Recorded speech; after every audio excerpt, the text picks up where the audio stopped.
not breaking news, but new news. That's not the best way or most eloquent way of putting it, News. but FIFA has released some information, or at least some reports have been released about the upcoming 2026 World Cup that will be, of course, co-hosted in North America between Canada, the US, and Mexico.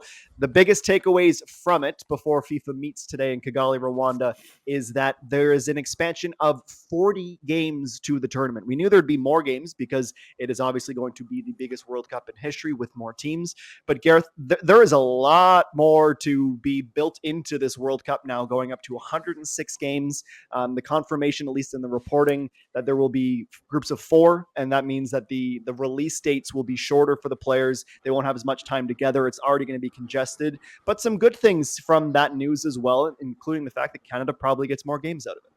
Yeah, well, we all knew that this was coming, a 48-team World Cup, and then the way that the last World Cup played out and how good the group stage was with 4 teams in a group. I think there was a little bit of pivot, which shows some flexibility on FIFA's part, which I think is a good thing. So I believe it's 104 games, up from 64. The 48-team World Cup with 3 groups would have brought 80 games to the tournament. So this is a big jump in World Cup games. So if you love your World Cup games and watching as many as possible, this is a really, really good thing for you.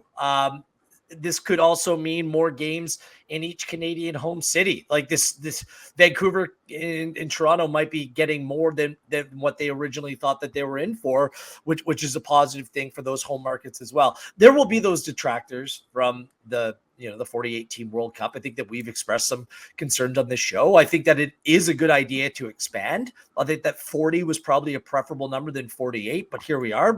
We're not going back now, and you can kind of understand why. Only 78 of the 211 member nations in FIFA have ever played in a World Cup. So that means 133 countries have never experienced, playing in a World Cup before. The fact that there was only 5 teams representing the continent of Africa in previous World Cups, like it's nuts. Like, Asia's underrepresented. You can make an argument for CONCACAF, South America. So there's going to be bigger numbers for different regions.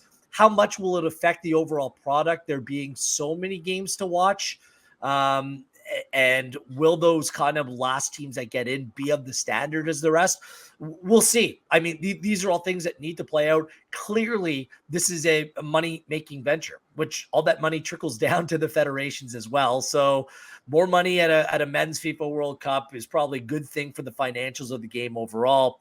It's just whether, those purists, and I would kind of put at least one foot in that category, whether the end product will be something that we totally love, because I think that the purist loves that 32-team World Cup, and there was no need to mess with it in the first place.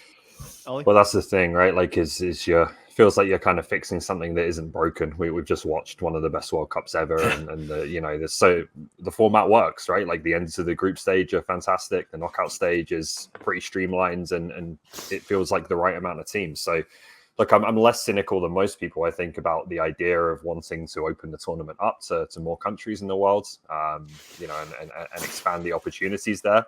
I do think that at least in the short term, you're probably going to see a bit of a quality dip, and some games that maybe aren't the greatest to watch compared to a normal World Cup type match. At least in the first couple of tournaments, as the effects of expanding the World Cup on a financial level start to trickle down, and obviously that's going to take time. But so we'll see how it goes. The good thing, like you mentioned, Adam, should mean more games in Canada, I think, which is fantastic. And I think as well that the original plan to go with those 3-team groups was a bit of a disaster and had to change. And that now has. So that should lead to at least a better tournament than we were getting with the 3-team groups.